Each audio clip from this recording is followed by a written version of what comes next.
My name is Rachel Merritt, and I was 29 years old when I walked onto a law school stage and watched my younger sister forget how to breathe. She was sitting in the second row in a black graduation robe, gold honors cords around her neck, smiling for the photographer as if the room had been built to applaud her. Behind her sat our parents, my father, Richard Merritt, in the same Navy suit he wore to every important event. My mother, Patricia, with one hand pressed proudly to her pearls. They were clapping before they even looked at the program. They had come to celebrate Tessa, their perfect daughter, their future attorney, their proof that the Merritt family had raised at least one child correctly. They did not know the keynote speaker's name until the dean said it into the microphone. Please welcome the founder of Safe Harbor Scholars and this year's Public Justice Fellow, Ms. Rachel Merritt. The applause began politely. Then my sister looked up. For 13 years, Tessa had told people she was an only child. For 13 years, my parents had let the empty bedroom at the end of the hall become a storage room and acted as if my name were something that had expired. For 13 years, they never had to answer. For the night, my father opened the front door during an ice storm and said, "Get out. I will not keep a dangerous daughter under my roof." I was 16. I had no coat thick enough for February. No money, no car, no one waiting for me. The reason, my sister lied, not because she was confused, not because she was scared, because she knew exactly which version of pain my parents would believe. 3 hours after I left that house, a retired juvenile court judge named Marion Cole found me half-conscious behind the locked public library. My fingers blue, my hair frozen to my face, my backpack soaked through.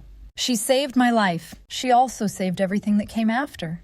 And now, 13 years later, I was standing on a stage at Tessa's law school graduation, preparing to tell a room full of future attorneys what happens when a child is convicted inside her own home without evidence, without defense, and without mercy. My father's hands stopped clapping first, then my mother's. Then Tessa's smile collapsed. I placed my notes on the podium, looked out over the hall, and said, "Good afternoon. I want to begin with a girl no one believed." Before I tell you what happened in that auditorium, I need to take you back to the Merritt house. It sat on Fairview Lane in Brookfield, Connecticut, white siding, black shutters, a basketball hoop over the garage, and a front porch my mother decorated for every season, as if wreaths could prove we were happy. From the outside, we were a good family. My father was a senior claims manager at an insurance company. My mother organized charity drives through our church and always knew which casserole belonged to which widow. Tessa was 3 years younger than me, blonde, delicate, dramatic, and allergic to consequences. I was the older daughter, the responsible one. The one who got good grades, remembered permission slips, packed Tessa's lunch when Mom overslept, and learned early that being useful was the closest thing I had to being loved. The first time I understood the rules, I was 10. I had won the district essay contest. The topic was, what makes a safe home? I wrote about locked doors, honest words, and someone who listens when you are afraid. My teacher cried when she read it. The school printed it in the local paper. I brought the certificate home, folded carefully in my backpack, proud in the quiet way children are proud when they have not yet learned to expect disappointment. Mom was in the kitchen making frosting for cupcakes. I said I won. She turned, smiled, and said, "That is wonderful, honey." Then Tessa came in from the living room crying because one of the cupcakes was smaller than the others. Mom put down my certificate. Dad came in from the garage. Tessa climbed into his arms like a wounded bird. Nobody asked me to read the essay. The certificate stayed on the counter until frosting got on one corner. That was our family structure. Tessa's feelings were emergencies. Mine were background noise. When Tessa failed a math test, we all had to speak softly. When I got a 98, Dad asked why I missed 2 points. When Tessa lost a friendship bracelet, Mom drove her to 3 stores to replace it. When I outgrew my winter boots, Mom said we would get to it after payday. When Tessa lied, she was overwhelmed. When I told the truth, I was being harsh. By 13, I knew how to move through the house without making myself noticeable. By 14, I stopped telling them when something good happened. By 15, I kept a folder under my mattress with scholarship brochures, debate team certificates, and a list of colleges far enough away to feel like oxygen. 2 more years, I told myself. Graduate, leave, become someone no one could send away. I did not know my sister would make sure I left sooner. Tessa had always been jealous in a soft, pretty way. She did not scream that I had something she wanted. She cried that I had made her feel small. That was more effective. In middle school, she told Mom I made fun of her voice. I had not. Mom said, "Rachel, your sister is sensitive. You have to be careful." In 9th grade, Tessa broke my headphones and told Dad I threw them at her. I had not. Dad said, "Why do you always take things too far?" When $50 went missing from the envelope Mom kept for the church winter coat drive, Tessa said she saw me near the drawer. I had been at debate practice. No one checked. Dad took away my laptop for a month. Mom said this is not about punishment. This is about trust.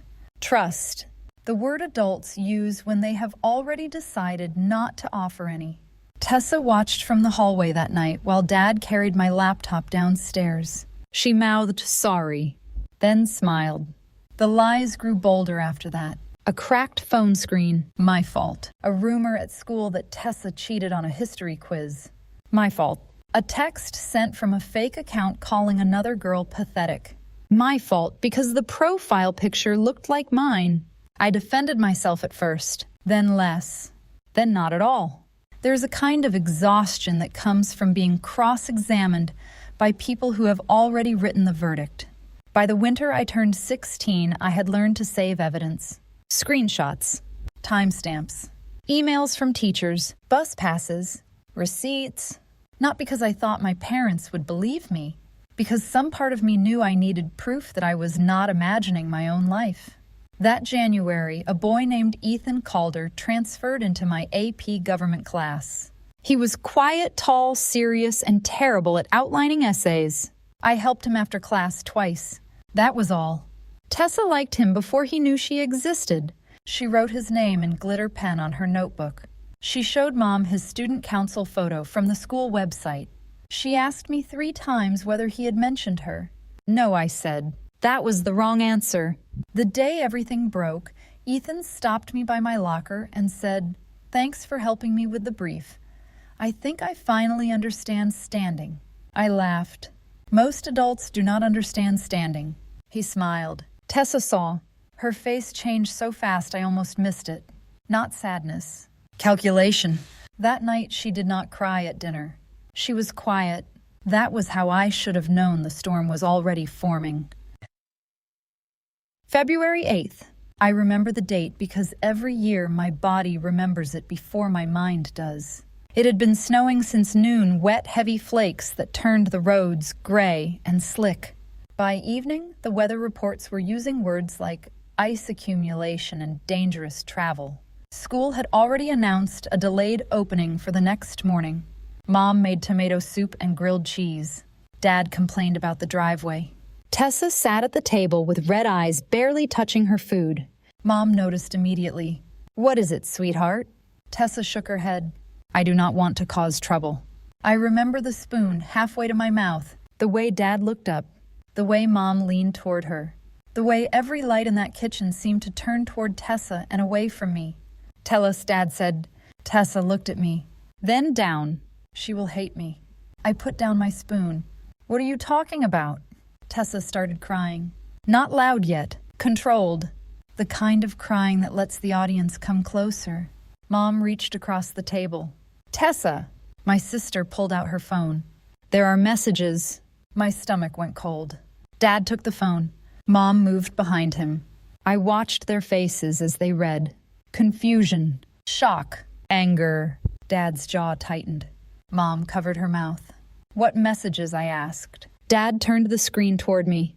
There was a group chat. My name, my profile picture, messages I had never written. Tessa is obsessed with Ethan. It is embarrassing.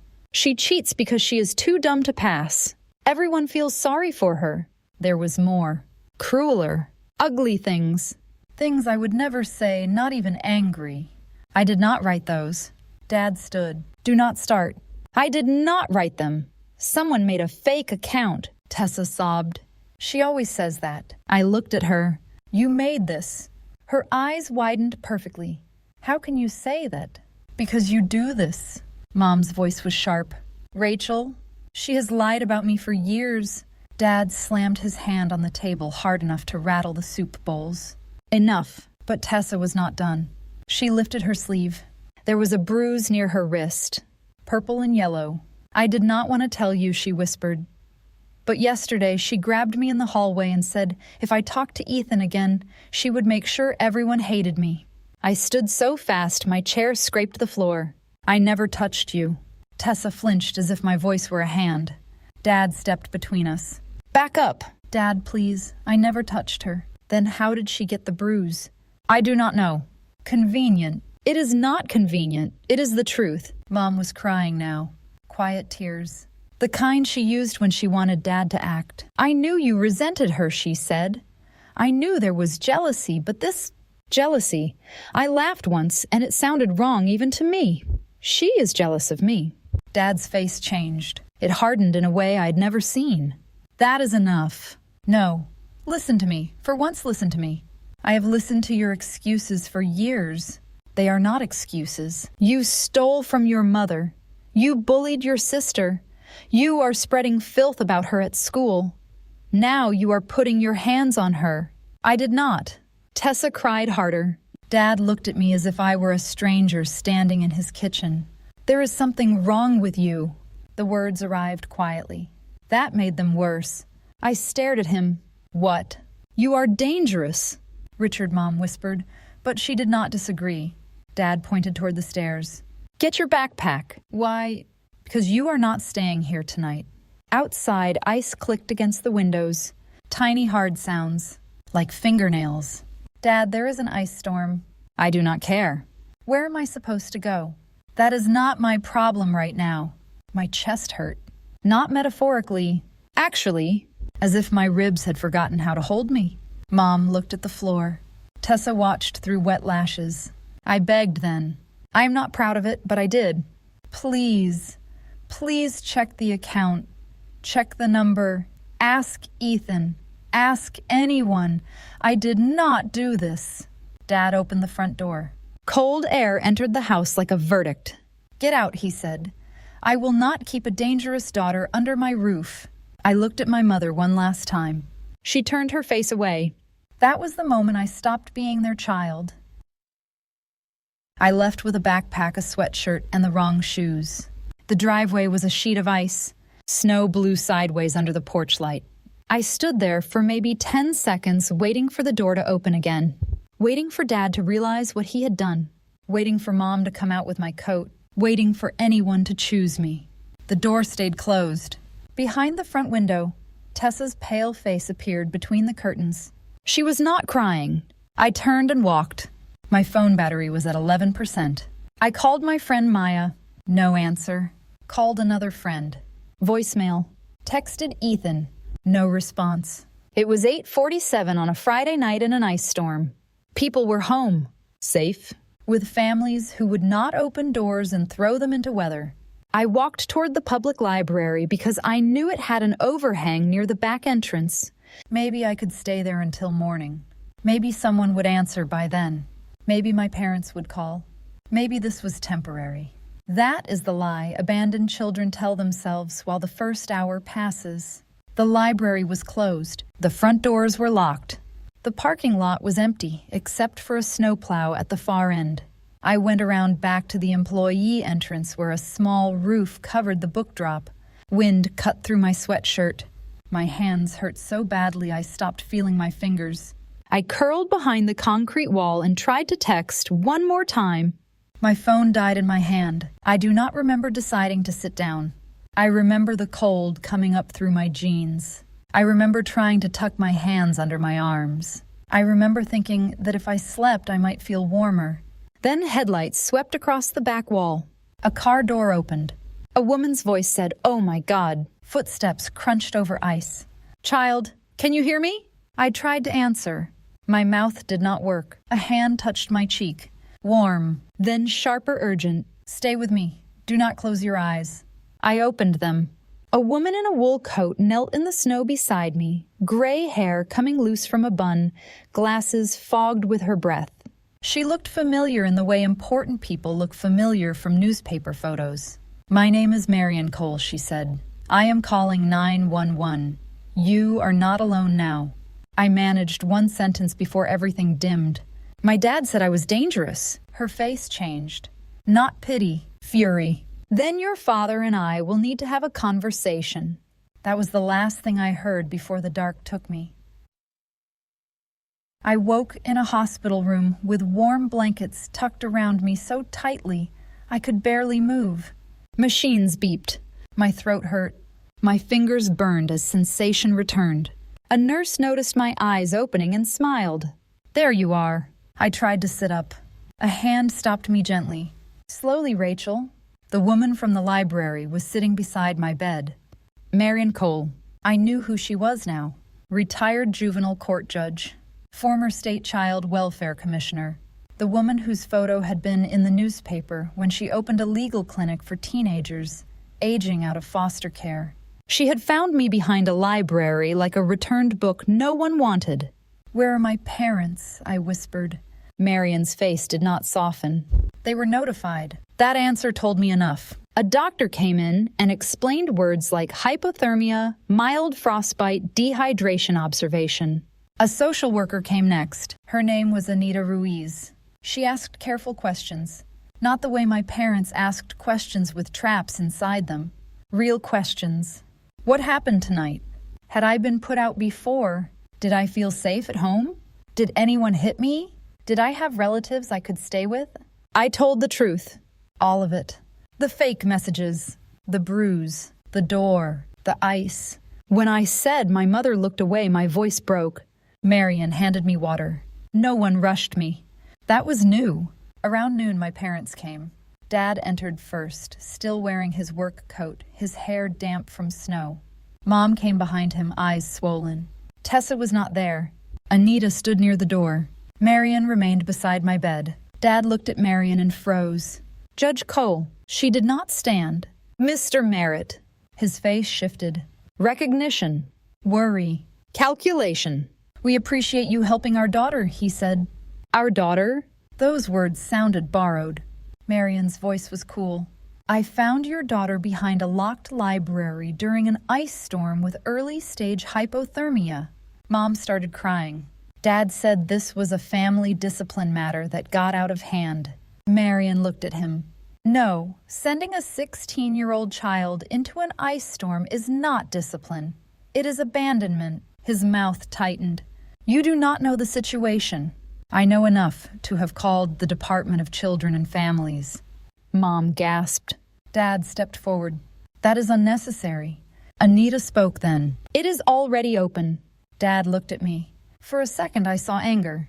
Not fear for me. Fear of exposure. "Rachel, tell them this was a misunderstanding." I stared at him. My father had opened the door and pushed my life into winter. Now he wanted my voice to make it tidy. "Number." The word was small. It shook. It still counted. Mom pressed a hand to her mouth. Dad's face darkened. "Rachel." Marion stood. "That will be enough." Something about her voice changed the room. She was not loud. She did not need to be. "I spent 31 years in juvenile court," she said. "Do not attempt to intimidate a child in a hospital bed in front of me." Dad looked away first. That was the first time I saw someone make him smaller. The investigation did not become a movie. There were no dramatic arrests, no judge banging a gavel while my family collapsed. Real life is slower. More paperwork, more waiting rooms, more adults saying things like temporary placement and safety plan and ongoing review. At first, my parents insisted I should come home. Then Anita asked whether Tessa would be held accountable for fabricating evidence. Dad said they could not punish Tessa until they knew the full truth. Mom said Tessa was traumatized too. That was when I understood they wanted me back only if I agreed to remain guilty. Marion offered emergency kinship-style placement, even though we were not kin. She knew how to navigate systems. She had spent a lifetime building doors in walls most people never noticed. Within 2 weeks, I was sleeping in the guest room of her old brick house near the university. The room had yellow curtains, a desk by the window, and 3 empty bookshelves. "Fill them slowly," Marion said. "A room should learn you." I did not know what to do with kindness that did not ask to be repaid immediately. I waited for her to get tired of me. She did not. She drove me to a new school, helped me collect transcripts, taught me how to request records, bought me boots without making me feel like a bill. Every night she made tea at 9. Not because tea fixed trauma, because ritual tells the nervous system the day has ended. The first time I got an A on an essay at my new school, I left it folded on the kitchen table and went to my room before she came home. Old habit. Do not need too loudly. Marion knocked on my door 10 minutes later. "Rachel." I opened it. She held the essay. "Come downstairs." My stomach dropped. What did I do? Her face changed, then softened. "You succeeded. We celebrate that in this house." She had made grilled cheese and tomato soup. The same meal from the night everything broke. I almost could not eat it. She noticed. Of course she did. "We can make something else." "No," I said. "I want to take it back." She understood. We ate quietly. Afterward, she taped the essay to the refrigerator. Not because it was childish, because I had never had evidence of pride displayed where anyone could see it. I saw my parents twice in the first year, both times in supervised settings. Dad apologized for letting emotions escalate. Mom apologized for not understanding the full picture. Neither said we believed a lie. Neither said we abandoned you. Neither said we chose the child who performed pain over the child who told the truth. Tessa never came. She wrote one letter 6 months later. It said she hoped I was getting the help I needed. Marion read it, placed it back in the envelope and said, "That is not an apology. That is a performance in stationery." I kept the letter anyway. Proof. I learned to love that word. Proof. Not because I wanted revenge, because proof had saved my sanity. Screenshots, records, hospital notes, DCF reports, my own journal. Marion taught me something I would carry forever. Truth without a record can still be truth. But a record gives truth somewhere to stand when liars crowd the room. Maybe that is why I became a lawyer. Not the kind who loved arguments, the kind who loved doors. At 18, I graduated valedictorian from my new high school. My parents did not attend. Marion sat in the front row with a ridiculous bouquet of yellow roses and cried openly like a woman with no interest in dignity. After the ceremony, she handed me a small wrapped box. Inside was a key, not to her house. I already had that, to a safety deposit box. "In case you ever need your documents without asking anyone," she said. Birth certificate, social security card, medical records, school records, placement documents. A copy of the first essay I wrote after coming to her house.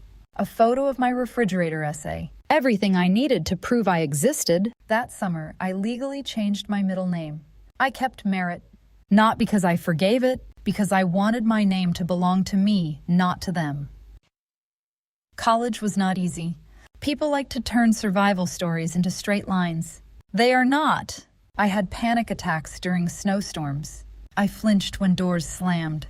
I cried the first Thanksgiving because Marion asked what side dish I wanted, and my body did not know how to be included.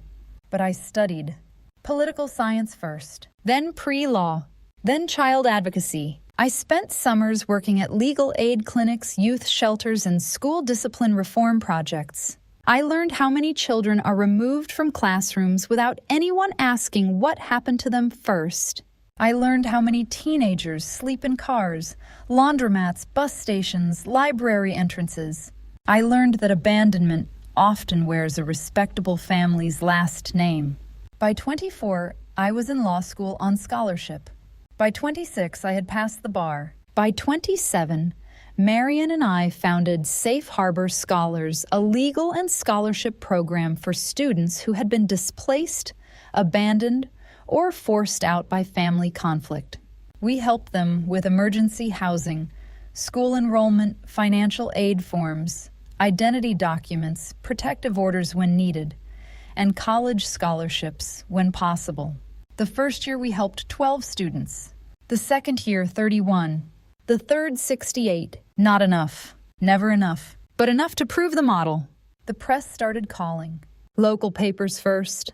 Then public radio. Then a national education magazine ran a profile. From library steps to legal advocate Rachel Merritt's fight for displaced students. I did not name my family. I never named Tessa. I did not need to. My story was mine, but my work belonged to the students who came after. Then last November, an email arrived from Hawthorne School of Law. Dear Miss Merritt, on behalf of Dean Samuel Price, we would be honored to invite you to deliver the keynote address at our spring commencement ceremony.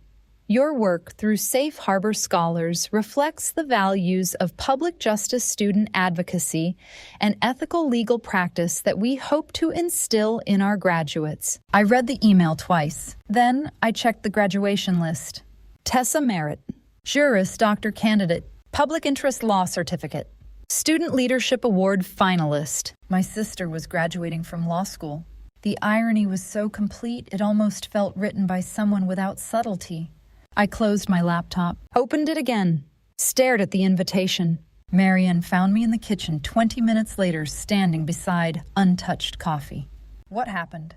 I turned the laptop toward her. She read. Her eyebrows lifted.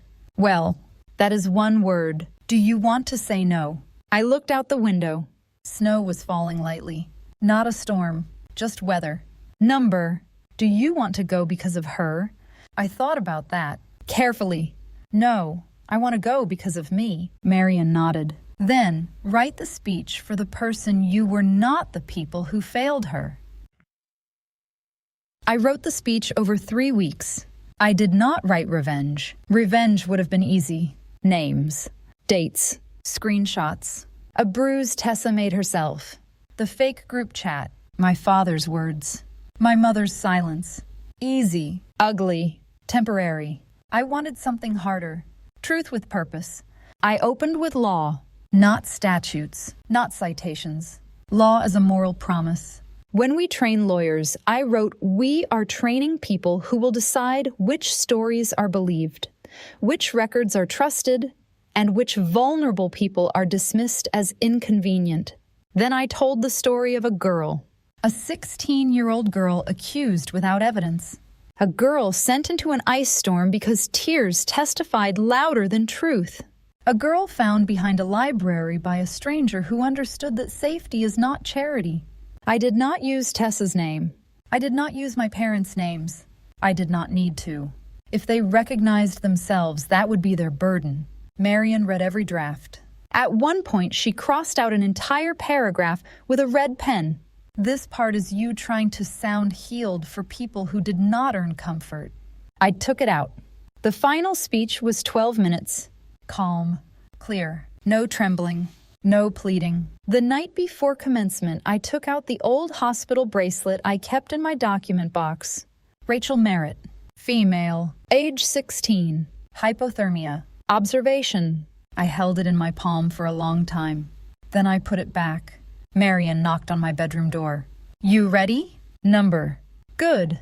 Ready is often arrogant. Prepared is better.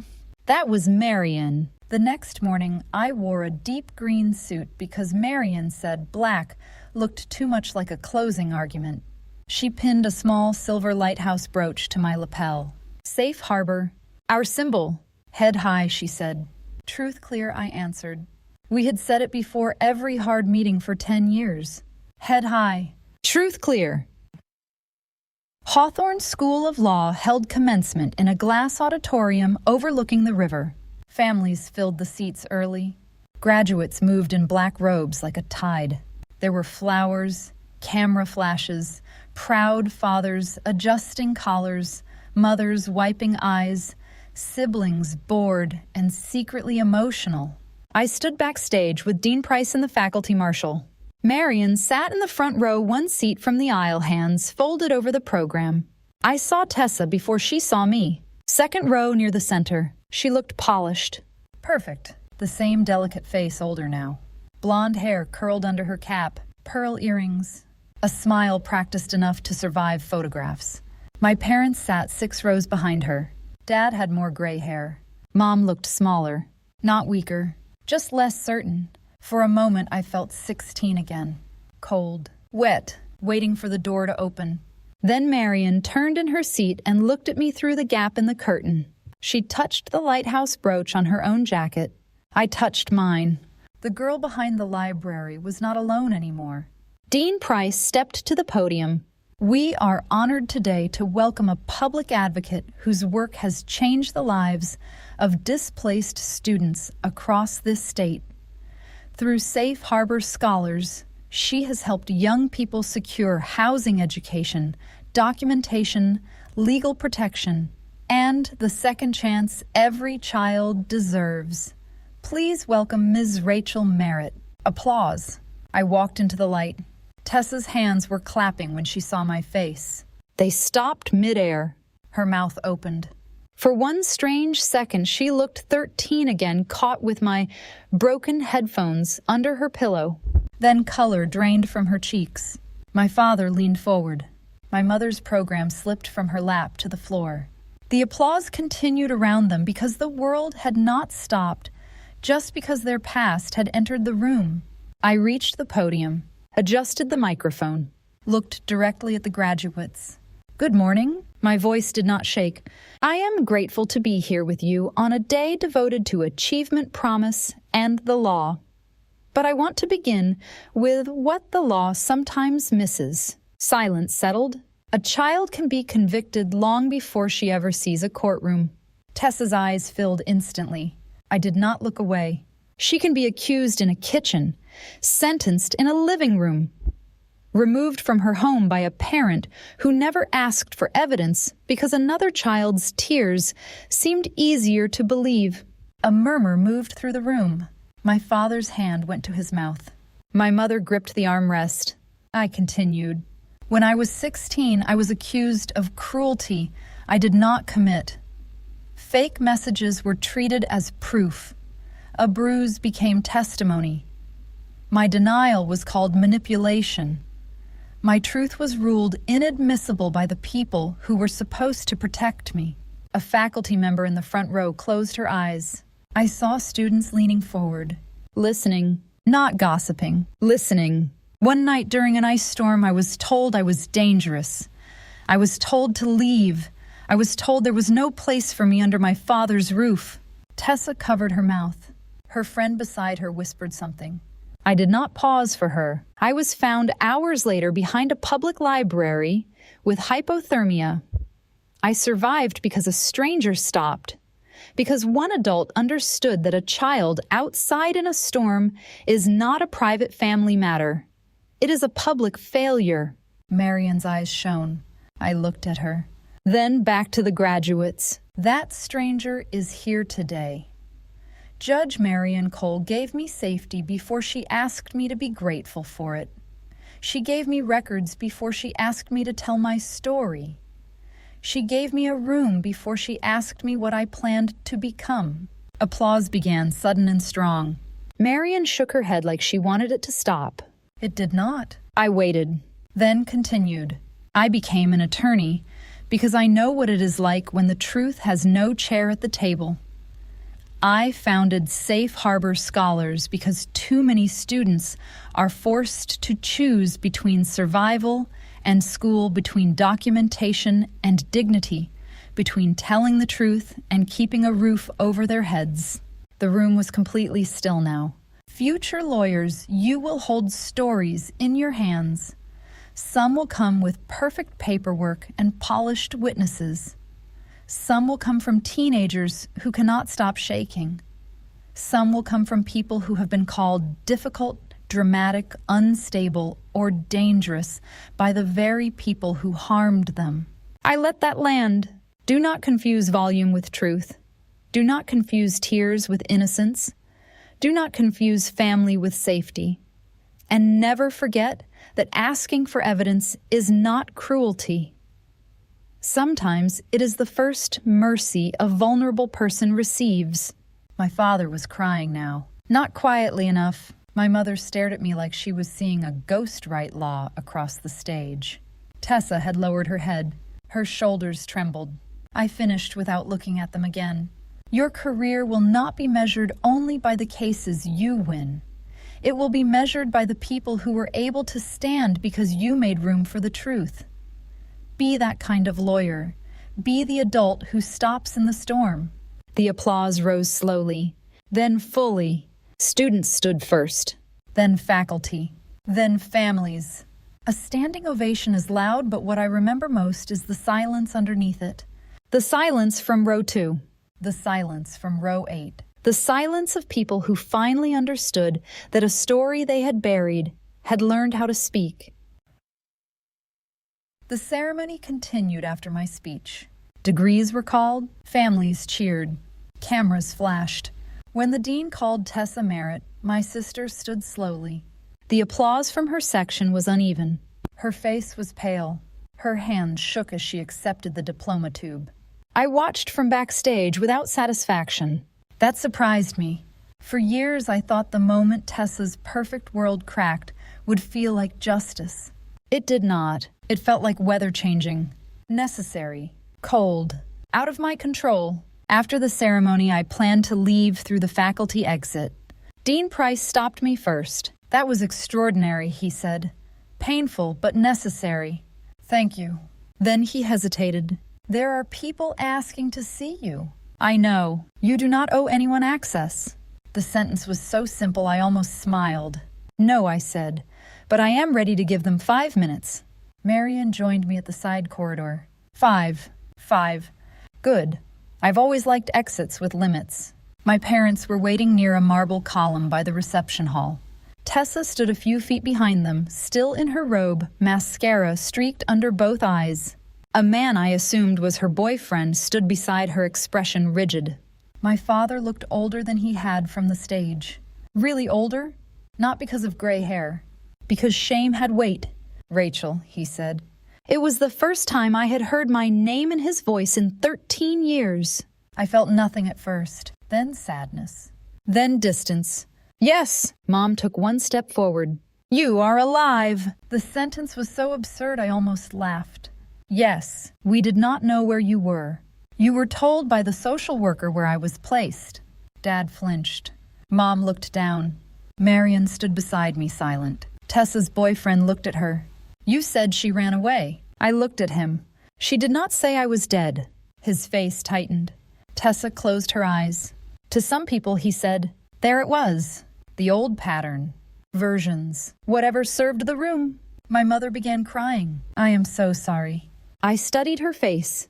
13 years ago, I would have crossed the space and comforted her because her pain would have felt like my responsibility. Now it was only information. For what I asked. She blinked. What? What are you sorry for? For everything. Number, name it. Dad covered his face. Mom whispered, for not believing you. And for letting you leave. Letting me... Her breath caught. For not stopping him. Dad looked at me. I put you out in a storm. The words shook. I called you dangerous. I said. There was no place for you. I did that. Yes, I said. I have lived with it every day. Good. Tessa made a small sound. Mom looked wounded. I did not soften it. Some guilt deserves shelter from nothing. Dad wiped his face. Can we talk? Not here. Somewhere private. Please.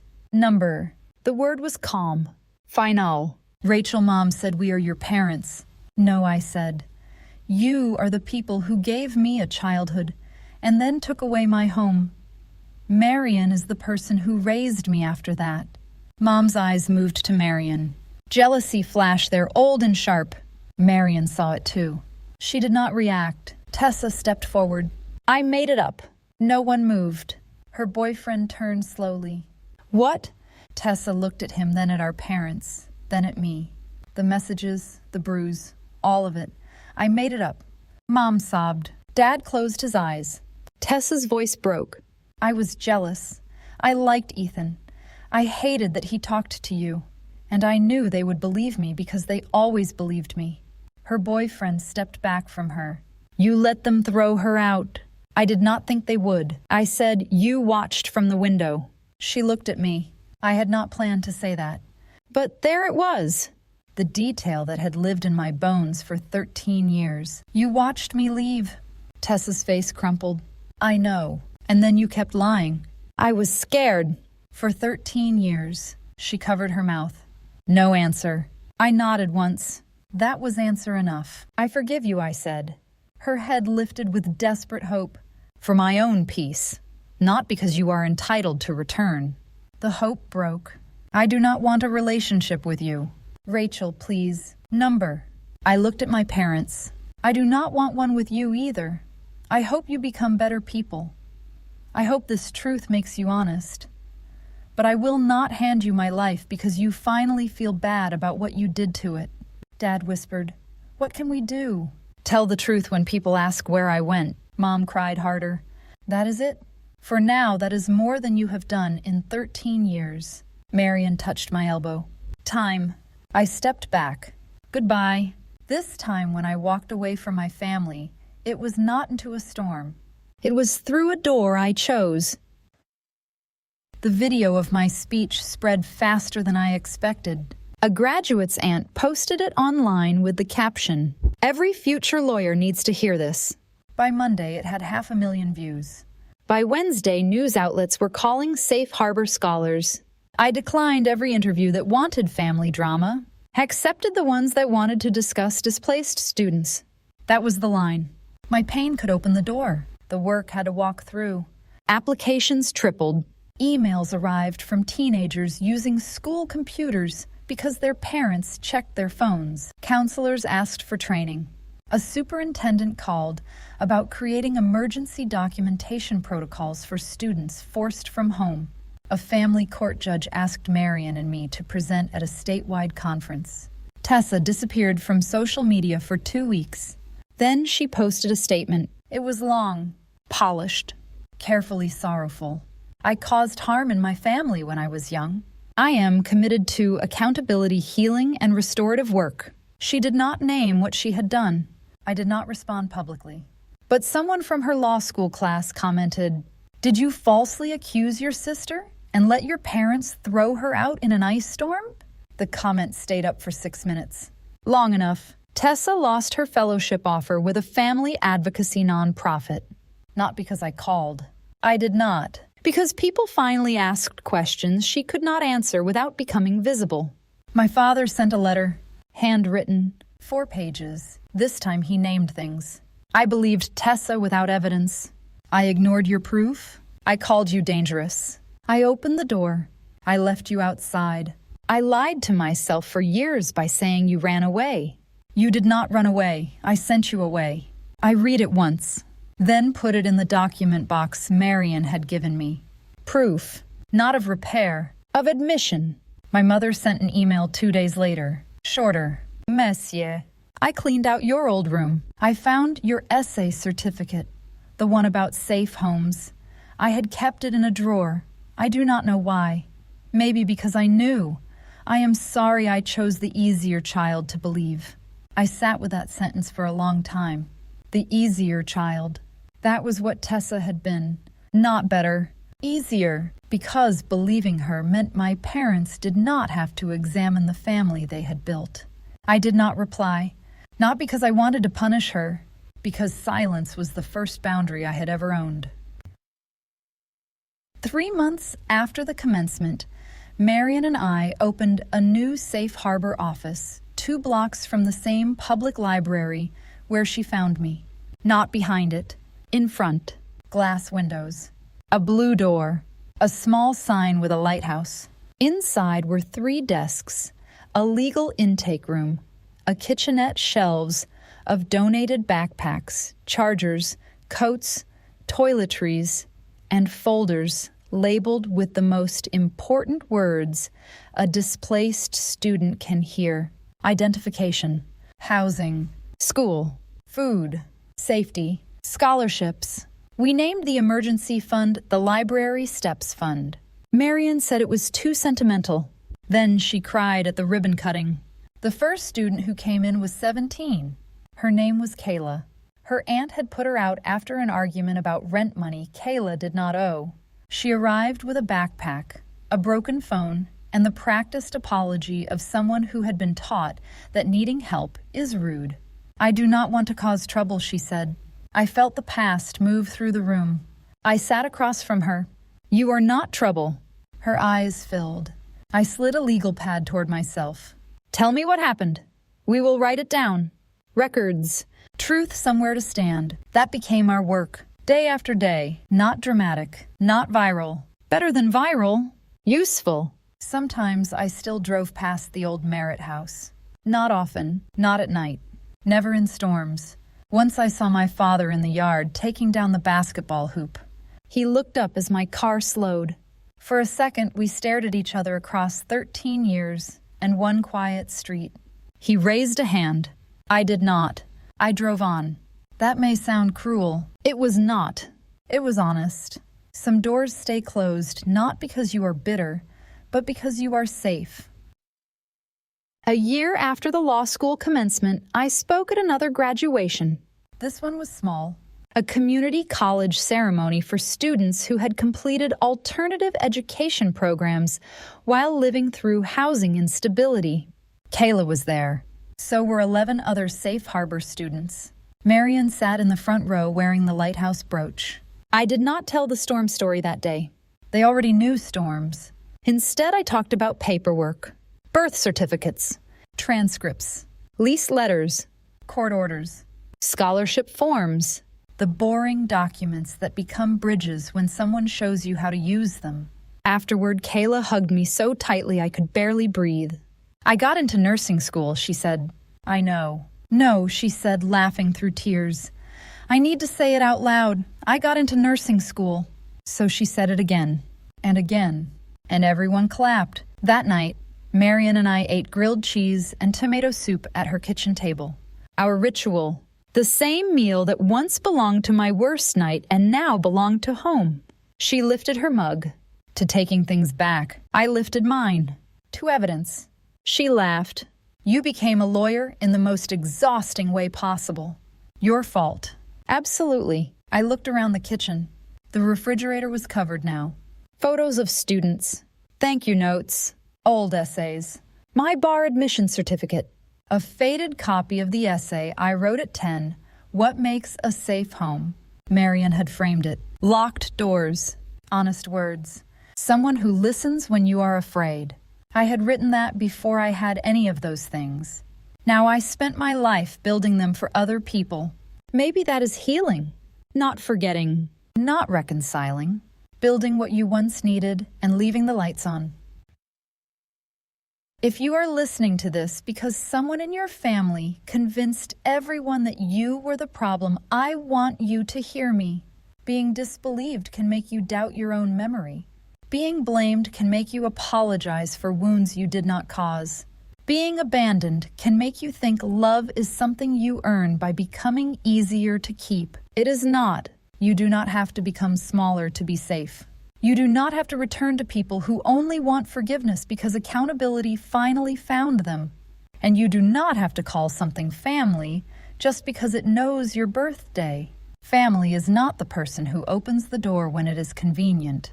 Family is the person who comes looking when everyone else says the cold is your fault. Marion found me behind a library in an ice storm. She did not ask whether I had been difficult. She did not ask whether my sister had cried first.